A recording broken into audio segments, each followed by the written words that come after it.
네, 새해 첫 안식일 평안하셨습니까? 예. 새해에도 말씀의 은혜가 우리 모두에게 풍성하고 충만한 귀한 안식일들 연결되기를 바랍니다. 새해에는 우리 작년에는 이제 예수님의 공생애 동안의 표적들을 살펴보았는데요. 새해에는 공생애 동안에 가르치셨던 비유와 예정들을 살펴보려고 합니다.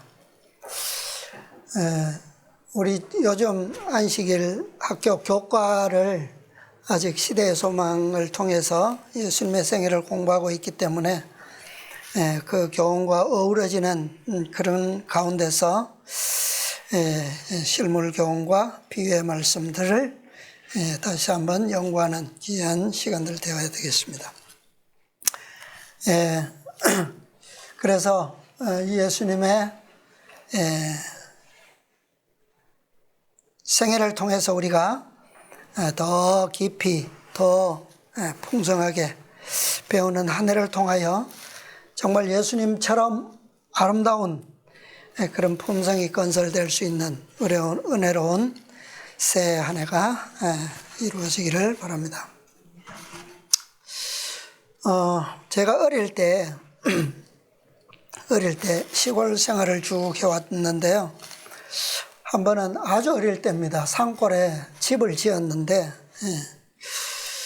부모님께서 직접 집을 지으셨어요. 그런데 아마 이 돌과 흙을 이렇게 쌓고 또 위에다가 나무를 얽어서 거기에다 흙을 바르는 아마 그런 집이었던 것 같아요. 그런 집을 지었는데 미완성이었어요. 근데 그 미완성인 집에 5 식구와 5 가족과 그 다음에 키우던 소와 함께 잠을 잤습니다. 그 집에. 근데 잠을 자는 중에 이 비가 내렸어요. 밤에. 비가 와서 집이 갑자기 와르르 무너져 버렸어요. 한밤중에 그냥 담이 무너지고 지붕은 나무로 돼 있으니까 지붕은 무너진 그 더미 위에 그대로 그냥 내려앉았어요. 옆으로 이렇게 비스듬하게 폭삭 주저앉았어요. 그리고 그 집을 다시 지어서 이제 몇 해를 살았죠. 살다가 이제 또 산 넘어가서 또 다른 곳에 집을 지었는데 그때는 돌집을 지었어요. 거의 돌로. 돌집을 짓고 안에는 이제 흙을 발라서 그렇게 또 몇 년을 살다가 이제는 집을 짓지 않고 이제 이사를 해서 아마 새 집을 그때부터는 살았던 것 같아요. 그런 시절이 있었습니다. 자다가 집이 무너졌는데 뭐 저희는 워낙 어렸으니까 그냥 자다가 그냥 얼떨결에 깼을 뿐이지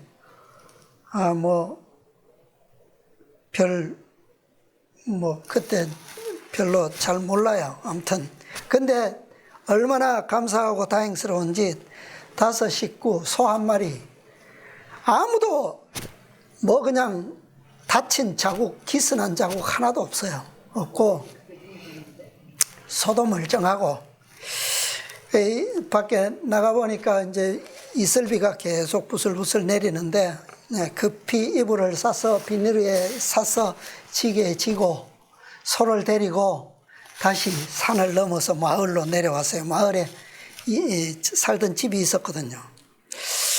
그래서 와서 자고 또 다시 그 다음 날부터 가서 집을 일으키고 새로 지었던 그런 경험이 있습니다. 오늘 말씀은 바로 집과 관계된 말씀을 보겠습니다. 마태복음 7장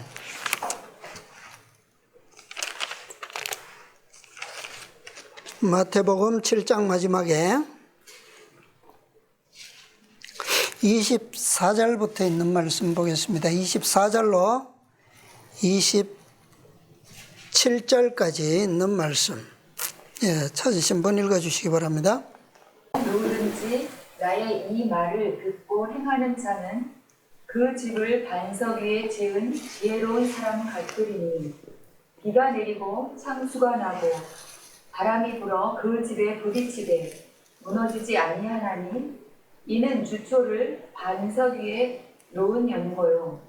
나의 이 말을 듣고 행치 아니하는 자는 그 집을 모래 위에 지은 어리석은 사람 같으리니 비가 내리고 창수가 나고 바람이 불어 그 집에 부딪히되 무너져 그 무너짐이 심하니라. 아멘. 예. 자, 이 비유는 예수님께서 공생애 중에 맨 처음으로 하신 비유인 동시에 산상설교에서는 맨 마지막으로 주신 예정입니다. 그런데 24절에 보니까 뭐라고 말씀하셨어요? 이 비유는 누구에게 해당한다고요? 어떤 것을 예정하기 위한 것이라고요? 누구든지 나의 이 말을 듣고 뭐하는 자? 행하는 자는 그랬어요. 그 다음에 26절에는요. 나의 이 말을 듣고 행치 아니하는 자는 그랬어요. 예, 오늘 우리 새로운 교과를 시작했는데 제목이 뭡니까? 이를 행하라. 예. 근데 방금 본 이 말씀 가운데서 많은 사람들이 이 너무나도 잘 그리스도인이라면 누구나도 잘 아는 예정이잖아요, 그죠? 예. 지혜로운 자는 반석 위에 집을 짓고 주초를 그 위에다 놓은 자와 같다.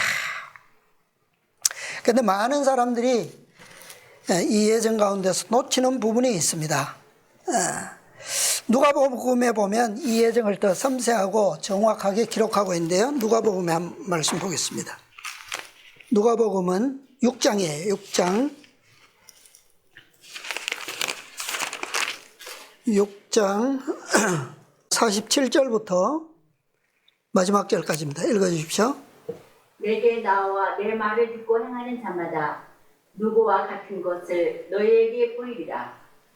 집을 짓되 깊이 파고 주초를 반석 위에 놓은 사람과 같으니 큰 물이 나서 항류가 그 집에 부딪히되 잘 지은 연고로 능히 요동케 못하였거니와 듣고 행치 아니하는 자는 주초 없이 흙 위에 집 지은 사람과 같으니 항류가 부딪힘에 집이 곧 무너져 파괴됨이 심하니라 하시니라.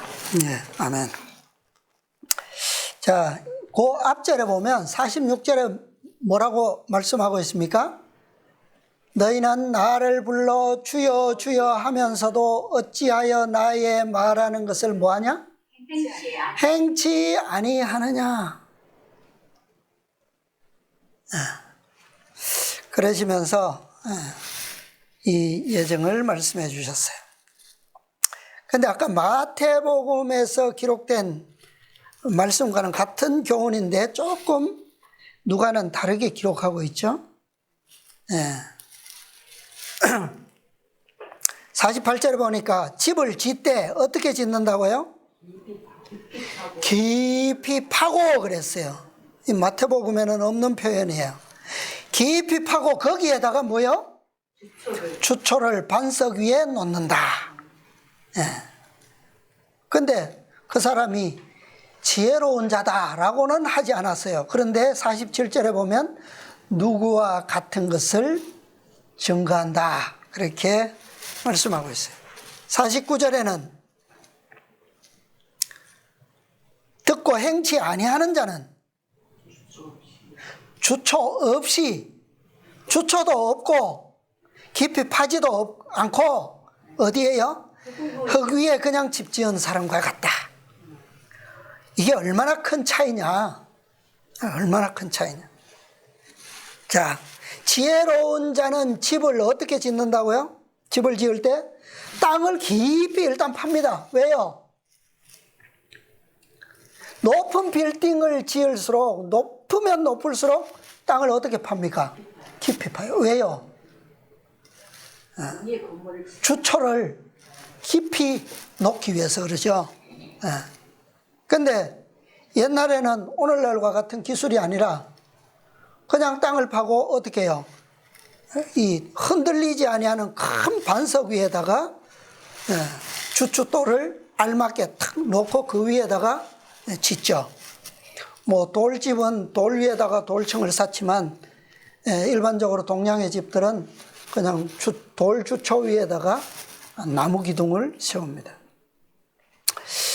그렇게 하는데 왜 지혜로운 사람은 집을 지을 때 깊이 팝니까? 땅을. 거기에 무엇이 있기 때문에? 견고한 반석이 땅 속에 있기 때문에, 그것을 알기 때문에 파는 거예요. 그죠? 크기를 알 수 없는 거대한 반석이 땅 속에 있어요. 근데 그 위에다가 주춧돌을 딱 맞도록, 이가 물리도록 놓고 그 위에 집을 지으면 어떤 갑작스러운 큰 물이나 탕류가 와도 흔들리지 않아요. 안전해요. 그죠? 그런데 어리석은 자는 어떻게 짓는다고요? 파지도 않고 흙 위에다가 주춧돌도 없이 집을 짓는다는 거예요. 자, 흙 위에다가 주춧돌을 올려놓고 지어놓으면 어떨까요? 평상시에는 아무렇지도 않죠. 좋죠. 그러나 진짜 상상할 수 없는 큰 물이 홍수가 나면 어떻게 됩니까? 돌은 뭐 작은 물에는 움직이지 않잖아요. 그러나 큰 물이 나면 돌에 주춧돌에 물이 부딪히면서 그 밑에 있던 흙들을 어떻게 합니까? 다 쓸어내려요. 그러면 제 아무리 큰 주춧돌도 어떻게 됩니까? 무너지죠. 삐딱하게. 그러므로 이것은 어리석기 짝이 없는 짓입니다. 그래서 마태는 흙이라는 표현을 쓰지 않고 뭐 위에다가 집을 짓는 자와 같다 그랬습니까? 모래 위에 짓는 것과 같다. 모래는 더 물이 오면 어떻습니까? 흙보다 더 쉬워요. 그죠? 아무리 거대한 모래성일지라도 탕류에는 이 단단히 뭉쳐진 흙 한 덩어리보다는 더 못해요. 그래서 아마 마태는 그렇게 쓴 것 같아요. 그래서 그리스도의 말씀을 듣고 순종하는 것과 순종하지 아니하는 것의 차이가 바로 이렇다는 거예요. 얼마나 분명하게 그 차이를 보여주고 있습니까? 자, 시대의 소망에 보면 또 잘 설명하고 있습니다. 이 예정은 예수님께서 산상설교를 하시고 모든 말씀의 최종 결론적으로 이렇게 말씀하신 거예요. 부분 율법에 대한 결론이 있고 또 일반적인 교훈의 결론이 있고 다 있지만 예수님께서 모든 설교의 마지막을 이렇게 결론하신 겁니다. 시대의 소망 314페이지입니다. 314페이지, 구속의 역사는 722페이지요. 722페이지 오른쪽 맨 아래 문단입니다. 이와 같이 그리스도께서는 당신의 나라의 원칙을 제시하시고 그 원칙들이 생애의 대강령이 된다는 것을 보여주셨다. 예수께서는 그 교훈을 인상 깊게 하시기 위해 한 예증을 첨가하셨다. 그대가 나의 말을 듣는 것으로는 넉넉지 않다고 예수께서는 말씀하신다. 그대는 순종으로 그리스도의 말씀을 그대의 품성의 기초로 삼지 않으면 안 된다. 자아는 흐르는 모래에 지나지 않는다. 만일 그대가 인간의 이론과 창안 위에 그대의 집을 세운다면 그것은 무너질 것이다. 시험의 바람과 시련의 폭풍으로 말미암아 그 집은 쓸려감을 당할 것이다. 그러나 내가 말한 이 원칙들은 길이 존속할 것이다. 나를 영접하라. 나의 말씀 위에 건설하라. 예. 듣는 것으로는 어떻다고요? 넉넉지 않다. 어떻게 하라고요? 나의 이 말을 어떻게 하라고요? 순종으로. 그 말씀을 무엇으로 삼으라고요? 품성의 기초로 삼아서 건설하라. 그렇게 말씀하고 있어요. 이 말씀을 기초로 하지 않고 이 말씀들로 건축하지 아니하는 한 모든 것은 다 어때요? 틈이 날 것이고 그 틈으로 인해서 결국 무너질 것입니다. 그런데 그것이 무엇이라고요? 그리스도의 말씀이 아닌 재료들. 여기 뭐라고 그랬습니까? 모래와 같은 것 뭐라고요? 자, 우리의 자. 또요, 인간의 이론과 창안, 인간의 가르침. 다시 말하면 예수님 당시에 그토록 유대인들이 많이 가지고 있었던 뭐예요? 전통과 유전들. 그런 것들은 모래에 지나지 않습니다. 그래서 어떤 위대한 인간이 만들었던 간에 창안했던 간에 그것은 자아에 불과한 거예요. 무너질 수밖에 없어요. 거대한 물을 저축하는 저수지 댐이 왜 무너집니까? 어떻게 해요? 무엇 때문에요? 우리가 뭐 댐이 무너지는 건 잘 못 보지만 논둑이 무너지는 건 수없이 많이 봤잖아요. 왜 무너집니까? 논둑이 작은 쥐구멍, 그 두더지가 뚫어놓은 구멍들 때문에. 그죠?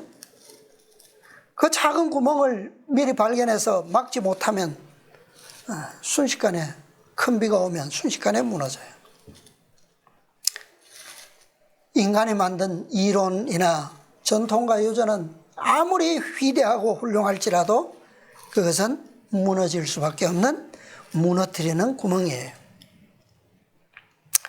오늘은 오로지 무엇 위에만요? 말씀 위에만, 길이 존속하고 변함없이 견고한 진리, 그리스도의 말씀 위에만 건축해야 됩니다. 그리고 그러한 재료들로만 우리는 건축 재료로 삼아야 합니다. 자, 그 다음에요. 시대소망 599페이지입니다.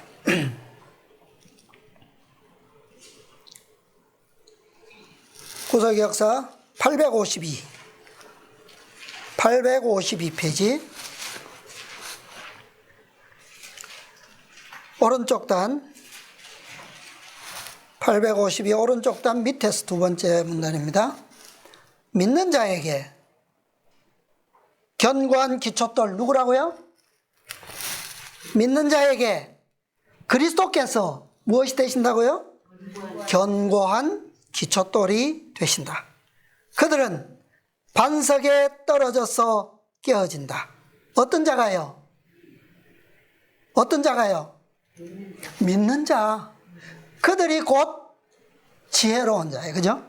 그리스도께 대한 복종과 그분께 대한 믿음이 이곳에 나타나 있다. 반석에 떨어져 깨어지는 것은 우리의 무엇을? 독선을 버리고, 이것이 뭡니까? 곧 자아죠, 자아. 예. 독선을 버리고 어린아이와 같이 겸손하게 그리스도께 나아가 우리의 죄를 자복하고 그분의 용서하시는 사랑을 믿는 것이다. 그리고 우리가 우리의 기초이신 그리스도 위에 집을 짓는 일은 역시 무엇을 해요? 믿음과 순종으로 말미암는 것이다. 듣고 행하는 자는 그랬어요. 네. 그 다음 문단요. 이 산돌 위에 유대인들과 이방인들 모두 다 같이 지을 수 있다. 그것은 우리가 안전하게 지을 수 있는 유일한 기초이며 모든 사람에게 충분할 만큼 넓고 온 세상 사람의 무게와 짐을 질 만큼 강하다. 이토록 무거운 짐을 그냥 흙 위에다가 주춧돌도 없이 지을 수 있습니까? 산돌이신 그리스도와 합하여 이 반석 위에 집을 짓는 모든 사람은 무엇이 된다? 산돌이 된다. 왜요?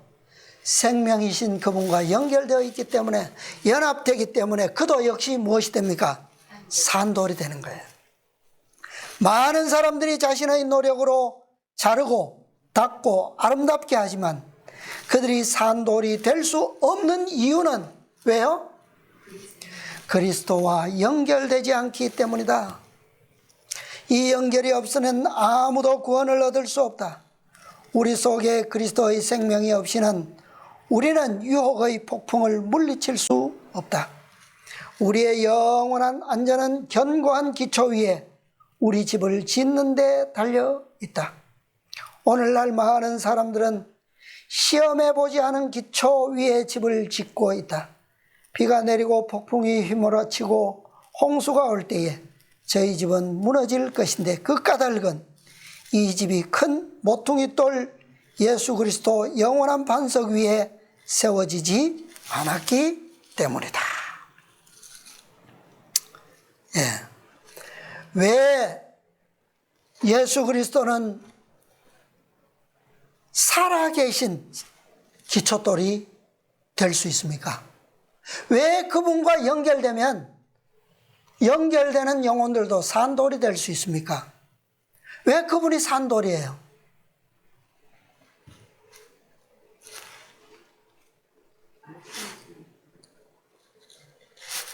왜 그분은 시험된 돌입니까? 네? 왜 그분은 시험된 산돌이에요? 출애굽 역사에서 우리는 그 예정을 잘 알 수 있죠. 지금껏 많이 그 부분들을 배워왔습니다. 그분이야말로 생각까지라도 죄를 짓지 않으신, 오직 무엇으로만요? 무엇으로만 사셨습니까? 그분의 생애는 무엇으로 이루어져 있어요? 오직 아버지의 말씀으로 이루어져 있는 돌이세요. 그죠? 지팡이로 죄의 채찍으로 맞음을 당하셨지만 그분은 그 죄 때문에 무덤에 갇혀 있으실 수 없는 분으로서 살아나셨어요. 그죠? 시험과 온갖 유혹과 온갖 죄의 저항을 받으셨지만 더럽혀지지 않은 반석이에요. 그분의 반석이 쪼개지고 산돌로서 생명의 물을 내신 것은 누구 때문입니까? 누구 때문에? 누구 때문에 맞으신 거예요? 우리 때문에. 우리의 죄로 인해 그분은 맞으셨고 돌아가셨어요. 자, 근데 기초가 다가 아닙니다. 완전한 집, 아름다운 집은 기초만으로 완성되지 않아요. 잠언 24장 말씀 보겠습니다. 잠언 24장.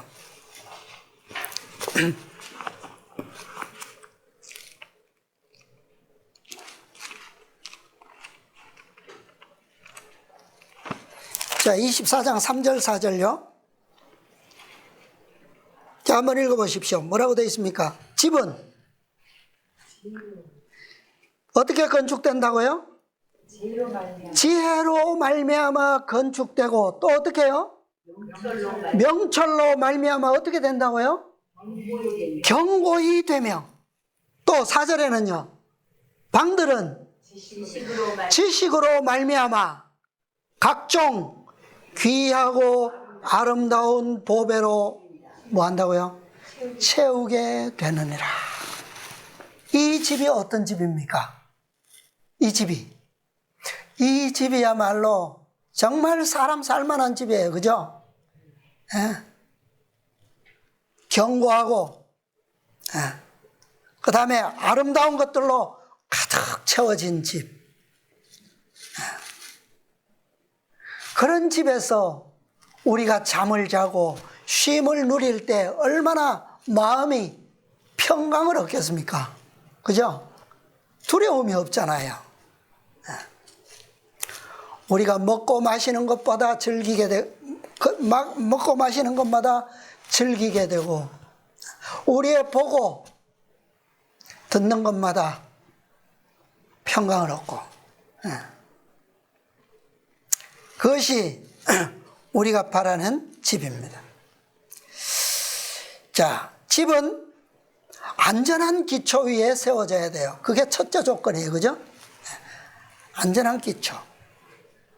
그런데 그 집은 어떻게 건축된다고요? 지혜로 말미암아 그렇게 된다 그랬어요. 지혜. 어떤 지혜입니까? 자, 예수님께서 요한복음에 뭐라고 말씀하셨습니까? 지혜는 뭐라고요? 어떤 지혜를 말하고 있죠? 영생은 곧 하나님과 그의 보내신 자를 아는 것이다. 그리스도를 아는 지혜. 그죠? 왜요? 그분이 무엇이니까? 그분이 영원하고 견고하고 안전한 무엇이니까요? 산돌 기초니까, 반석이시니까. 그것이 지혜예요. 자, 두 번째, 집은 오랜 시간 동안 어떤 태풍과 탕류에도 흔들림 없이 견고히 서 있어야 합니다. 그죠? 그런데 무엇으로 그렇게 된다고요? 명철로 말미암아 그렇게 된다. 이 명철은 뭘까요? 명철의 뜻이 뭐냐 하면 이해력이에요. 지력, 이해력. 구속의 경륜을 깨닫는 이해예요. 이해력. 하나님과 그의 보내신 자 그리스도, 그분으로 말미암아 우리와 관계된 뭐요? 구속의 경륜, 구원과 영생을 위해서 준비하신 그 경륜을 깨닫는 명철, 이해력. 그것으로 집이 어떻게 된다고요? 견고히 된다. 견고히. 세 번째, 집은 각종 귀하고 아름다운 보배로 채워져야 한다. 무엇으로 말미암아요? 무엇으로 말미암아? 4절에 무엇으로 말미암아 채워진다고요? 지식으로 말미암아. 어떤 지식일까요? 어떤 지식?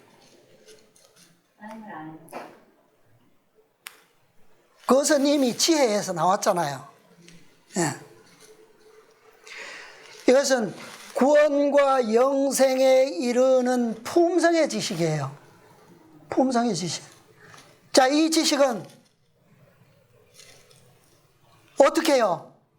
어떻게 채워질 수 있습니까? 오늘 주제의 말씀. 그렇죠. 나의 이 말을 듣고 뭐함으로? 순종함으로, 행함으로 그렇게 채워지는 거예요. 그죠? 품성은 그냥 믿음으로만 채워지는 게 아니에요. 무엇과 함께요? 믿고 순종함으로 채워지는 거예요. 아니, 품성이 경험이 없이 이루어집니까? 경험이 없이? 그래서 아까 읽었던 모든 말씀은 누가복음 6장에서도 뭐라고 그랬습니까? 주여 주여. 그것으로는 어떻다고요? 넉넉지 않다.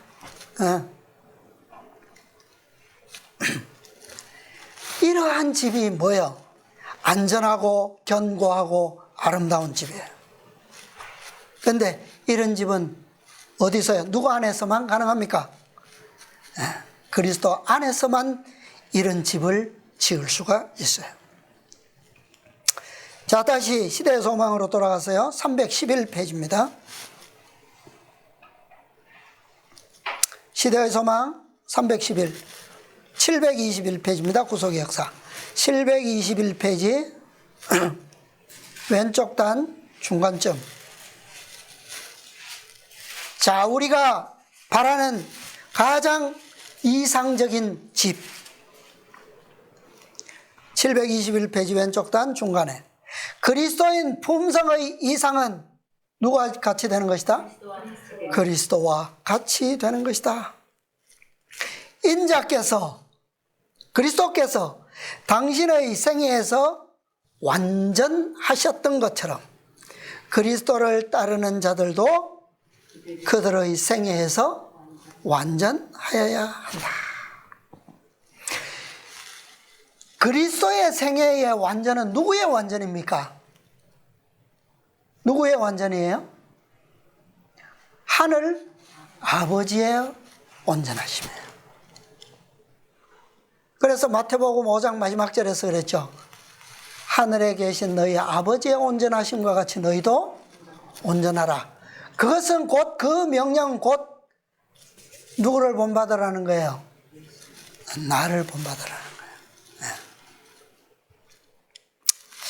예수께서는 범사의 형제들과 같이 되셨다. 예수께서는 우리와 같은 육신이 되셨다. 그는 시장하시고 목마르시고 피곤하셨다.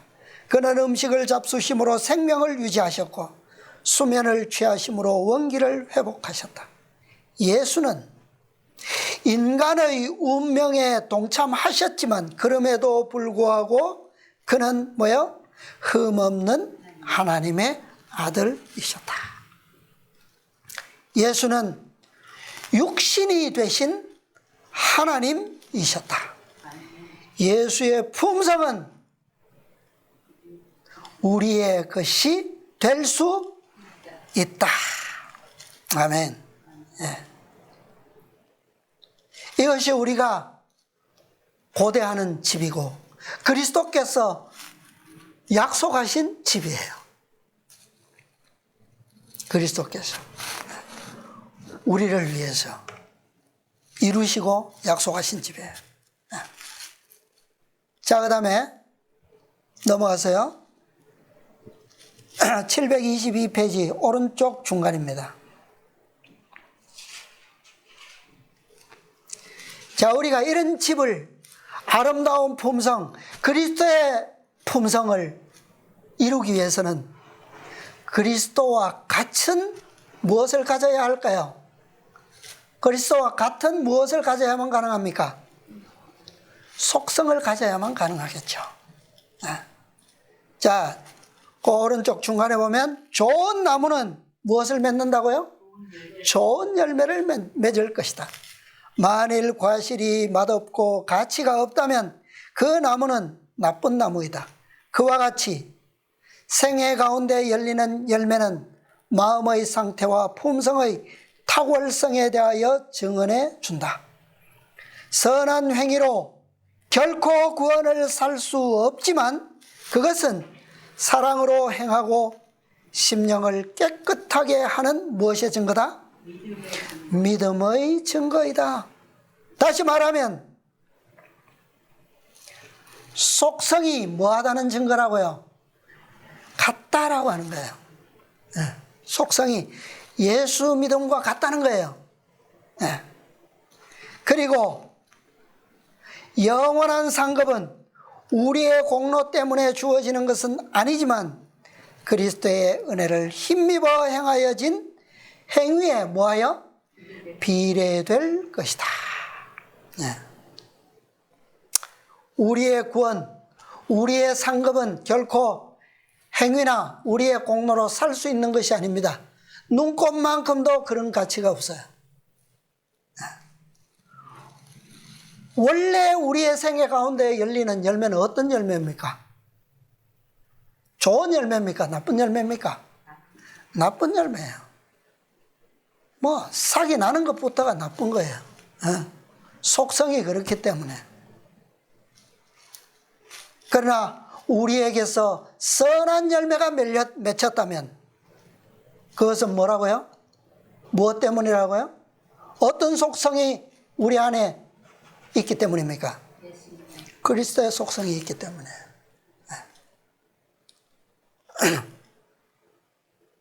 그것을 그리스도께서 우리에게 어떻게 하시는 거예요?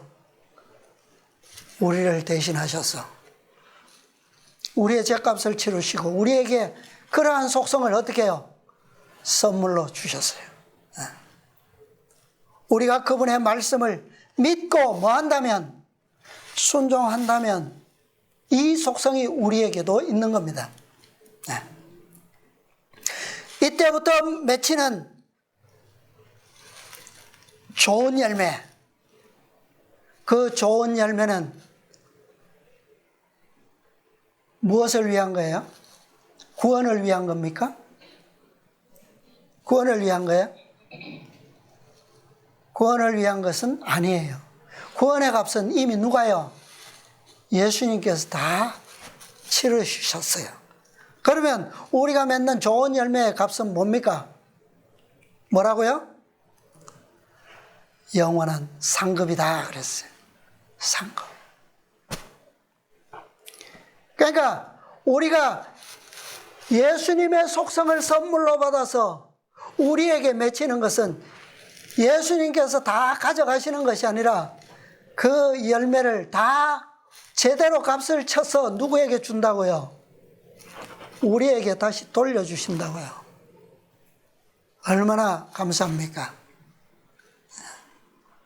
이 하늘의 장사꾼이 우리에게 주시는 이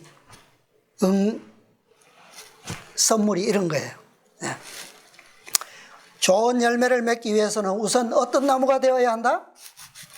좋은 나무가 되어야 한다. 자, 에스겔서에 있는 주석 한번 보겠습니다. 에스겔 36장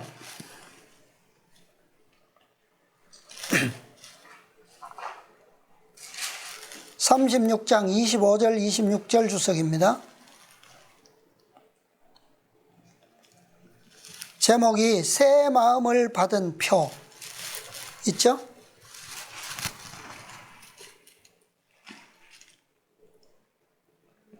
자, 그거 한번 읽어보십시오. 청년들이 특별히 새 마음이라는 이 계절에 걸려 넘어가는 수가 있다. 그들은 그것이 무슨 뜻인지 모른다. 그들은 감정의 특별한 변화가 일어나기를 바란다. 그들은 이것을 회심이라고 부른다. 거듭나야 한다는 말씀을 깨닫지 못하기 때문에 수천 명의 사람들이 이와 같은 오류에 걸려 넘어지고 파멸한다. 사단은 사람들이 격렬한 감정을 느꼈기 때문에 이제 그들은 회개했다고 생각하게 하지만 그들의 경험은 변하지 않았다. 그들의 행동은 그전과 똑같고 그들의 생애에는 선한 열매를 내지 않는다. 그들은 기만을 당한 것이다. 그들의 경험은 감정 이상으로 더 깊이 나아가지 못한다. 그들은 모래 위에 집을 짓는 사람들이다. 광풍이 불어올 때 그들의 집은 휩쓸려 나가고 말 것이다. 예수께서 새 마음에 관해서 말씀하실 때 그는 마음과 생활과 인격 전체를 의미하는 것이다. 마음의 변화를 갖는다는 것은 세상에 붙은 애정을 거두어 그리스도께 묶는 것을 뜻한다. 새 마음을 갖는다는 것은 새로운 각오와 새로운 목적과 새 동기를 갖는 것을 말한다. 그러면 무엇이 새 마음을 받은 표인가? 그것은 변화된 생활이다. 매일, 매시간 이기심과 교만에 대하여 죽는 것이다. 아멘. 예. 자, 이거 우리 실물교훈 324페이지인가요? 읽지는 않겠습니다. 같은 말씀이죠. 마음의 변화. 사람들은 이 거듭남의 증거에 대해서 감정적인 어떤 느낌을 기대하죠. 그러나 이것 때문에 많은 사람들이 뭐요? 기만 나간다 그랬죠. 실패하고. 이것이 바로 사단이 넣어주는 오류다 그랬어요. 그러나 실제로 예수님께서는 새 마음에 대해서 뭐라고요? 마음의 변화를 갖는다는 것은 무엇을요? 세상에 붙은 애정을 거두어서 어디에? 누구에게? 그리스도께 묶는 것을 뜻한다. 다시 말하면 새로운 동기와 새로운 목적과 새로운 각오로서 삶을 바꾸는 것을 의미한다 그랬어요. 그 증거가 뭐라고요? 그 증거가 변화된 생활이다. 그것은 어떻게 가능하다고요? 한순간, 그래서 거듭남이라고 하는 것은 한순간에 되는 것이 아니라 매일 매순간 세상에 대하여 뭐하고 죽고 그리스도께 대하여 사는 것을 의미한다 그랬어요. 이것이 뭐예요? 이것이 바로 새로운 속성으로 살아가는, 거듭나고 살아가는 방법입니다. 자, 그 다음 주석 또 보겠습니다. 새 마음을 유지하는 방법. 하나님의 말씀 속에 기록된 가장 열렬한 기도 중에 하나가 오 하나님이여 내 속에 정한 마음을 창조해 주소서라고 드린 다윗의 기도이다. 그러한 기도에 대한 하나님의 응답은 새 마음을 내가 네게 주겠다는 것이다. 이것은 유한한 인간이 뭐야? 할 수 없는 일이다. 사람들은 참다운 그리스도인 경험을 얻으려는 마음으로 가장 열렬하게 하나님을 찾으면서 처음부터 시작해야 한다. 그들은 성령의 창조적인 능력을 뭐야? 느껴야 한다. 이 느낌이 위에서 말한 느낌과 같은 느낌일까요? 그런 게 아니에요. 성령의 창조적인 능력을 느껴야 한다. 그러면 그들은 새 마음을 받을 것이며 그 마음은 하늘의 은혜로 말미암아 부드럽고 섬세하게 보존된다. 이기적인 정신은 영혼에게서 없어져야 한다. 각 사람은 지도를 받고 용기를 얻기 위하여 예수를 바라보면서 열렬하고 겸손한 마음으로 힘써 일해야 한다. 그렇게 되면 그 집은 서로 연결하여 주 안에서 성전이 되어갈 것이다. 자, 성령의 창조적인 능력을 느낀다라고 하는 게 무엇일까요? 어떤 의미일까요? 자, 앞서 읽었던 우리 주석의 말씀을 의미하는 거예요. 우리의 무엇이 바뀌는 것? 우리의 각오가 새롭게 되고 우리의 동기가 바뀌고 우리의 목적이 바뀌는 것. 무엇에 의해서요? 말씀에 의해서, 예수님의 진리에 의해서 그것이 바뀌는 그 감동, 그것이 바로 창조적인 능력을 느끼는 겁니다. 그러니까 그것은 순전히 무엇으로 말미암는 거예요? 말씀의 능력과 성령의 역사로 말미암는 거예요. 왜요? 우리는 유한한 인간은 무엇을 새로운 마음을 뭐 할 수 없다고요? 절대 정한 마음을 창조할 수 없기 때문에 그렇게 될 수 있는 눈꽃만큼의 가능성도 누구를 통해서 오는 거예요? 그리스도를 말씀을 통해서 오고 성령의 역사로 말미암아 오는 거예요. 그러므로 그것이 바로 성령의 능력을 느끼는 겁니다. 자, 산상보원에 있는 말씀 또 보겠습니다. 산상보원 149페이지인데요. 아마 맨 마지막 부분이 될 겁니다. 구속역사 1023페이지 1023페이지 오른쪽 단 맨 아래 문단이에요. 우리는 그리스도의 말씀에 뭐함으로 순종함으로써 어떻게 해요? 그분 위에 집을 짓게 된다. 단순히 의를 즐기는 자가 의로운 사람이 아니라 어떤 자가 의로운 사람이라고요? 의를 행하는 자. 자, 의를 행한다라고 하는 것은 아까 말씀드린 것처럼 그 속에 뭐가 있다고요? 의의 속성이 있기 때문에 그런 거예요. 그 속성은 어디로부터 온 겁니까? 그리스도의 반석, 말씀으로부터 온 거예요. 그 말씀을 듣고 믿음으로 말미암아 오는 거예요. 거룩하게 되는 것은 황홀경에 빠지는 것이 아니다. 그것은 모든 것을 어떻게 해요? 하나님께 뭐하다? 바친 결과이며 하늘에 계신 우리 아버지의 뜻을 뭐하는 것이다? 행하는 것. 누가 그렇게 하셨습니까? 누가? 예수님께서 먼저 그것을 보여주셨어요. 이스라엘 백성들은 약속의 땅이 가까운 곳에 장막을 쳤을 때 가나안에 대한 지식을 갖거나 가나안의 노래를 부르는 것으로 충분하지 않았다. 그것만으로는 그 좋은 땅의 포도원과 감람나무 수풀이 그들의 소유로 주어질 수 없었다. 당연하죠.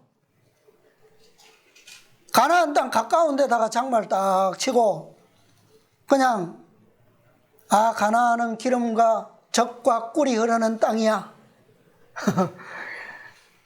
그것으로 만족하고 그 땅 노래한다고만 해서 그걸 즐길 수 있습니까?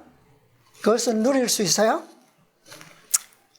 그것은 결코 충분하지 않아요. 그들은 하나님의 지시를 뭐하는 가운데? 순종하는 가운데 뭐함으로?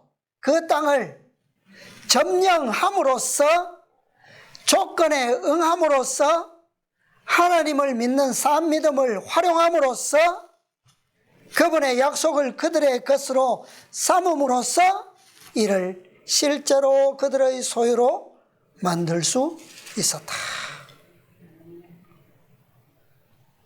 주여 주여 하는 것만으로는 결코 아무것도 이룰 수 없어요. 자, 한 문단 건넜어요. 그대는 그리스도를 따르는 자가 되기를 원하지만 어떻게 시작할지 모르고 있는가? 그대는 암흑 가운데서 빛을 어떻게 찾을지 모르고 있는가? 어떻게 하라고요? 그대가 가지고 있는 빛을 뭐하라? 따르라. 하나님의 말씀에 대하여 알고 있는 것에 뭐하고요? 순종하려는 마음을 가지라. 이게 각오와 동기와 목적이 변화되는 거예요. 새롭게 되는 걸 의미하는 거예요. 하나님의 능력과 그분의 생명은 어디에 있다? 그분의 말씀 가운데 있다. 그대가 믿음으로 그 말씀을 받아들일 때 그것은 무엇을 준다고요? 순종할 능력을 주게 될 것이다. 네.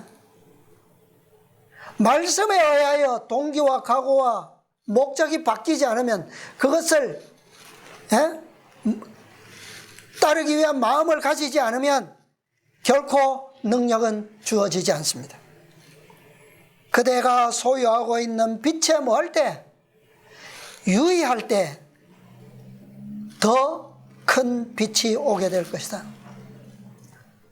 변화산에서 세 제자들이 그 마지막 영광의 빛이라도 감당하지 못했다면 겟세마네의 시련, 십자가의 시련, 그들은 이길 수 없었을 거예요.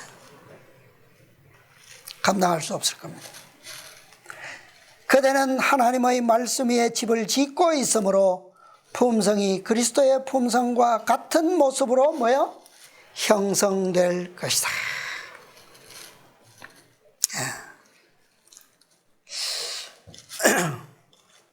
우리는 다 지금까지 보아왔던 말씀이고 교훈들이지만 이 새해에 다시 한번 그리스도의 생애를 통하여 우리에게 보여주신 모든 진리의 말씀, 모든 능력의 표적들, 모든 신비의 성육신의 신비의 가르침들 하나도 빠짐없이 우리는 새롭게 다 이것들의 이 말씀의 진리에 기초하여 우리의 무엇을 바꿔야 할까요? 동기와 목적과 각오들을 바꿀 필요가 있어요. 새롭게 할 필요가 있습니다. 그런데 이것은 언제요? 한 번만 하면 됩니까? 언제 하라고요? 매일 매순간 우리의 모든 애정을, 세상에 묶인 모든 애정을 어떻게 하고 버리고 십자가 아래 내려놓고 우리의 모든 것을 누구에게요? 그리스도께 새롭게 묶는 것을 의미한다 그랬어요.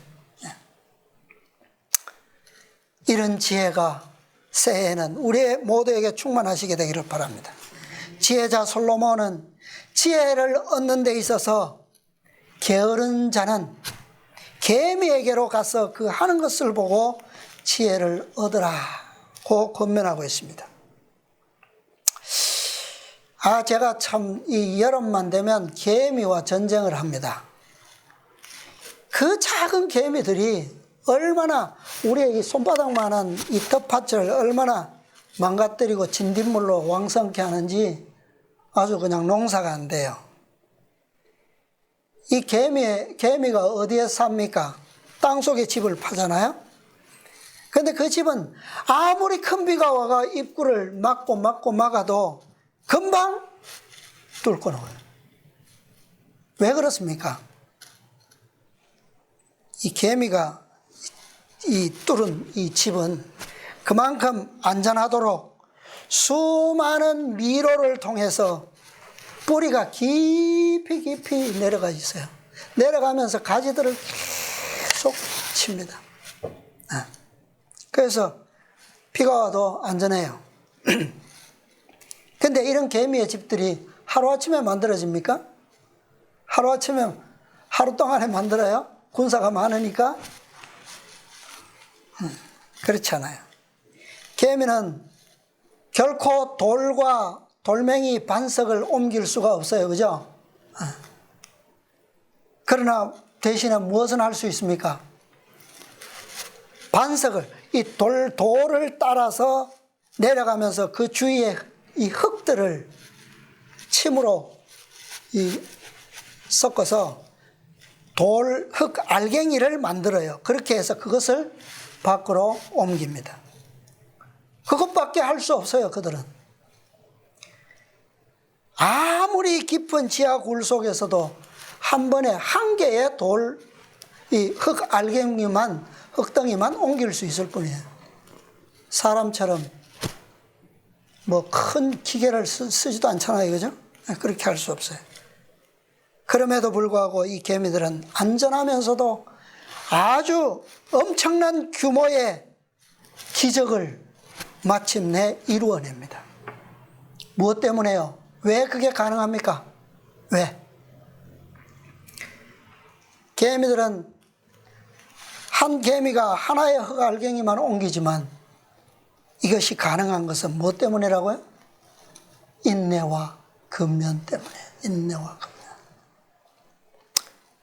우리도 단번에 이 지혜로운 집을 단번에 짓는 기적을 이룰 수는 없어요. 우리도 똑같습니다. 그런 능력이 없어요. 우리가 그런 것을 기대한다면 다 실패할 겁니다. 어떻게 할 때요?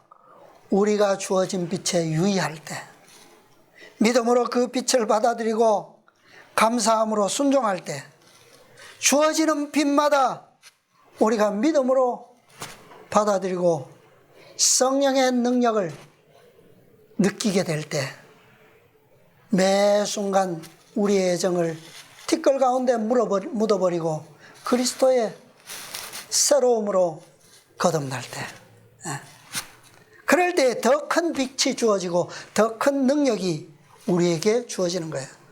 단번에 큰 영광으로 가는 길은 없습니다. 제자들도 그랬어요.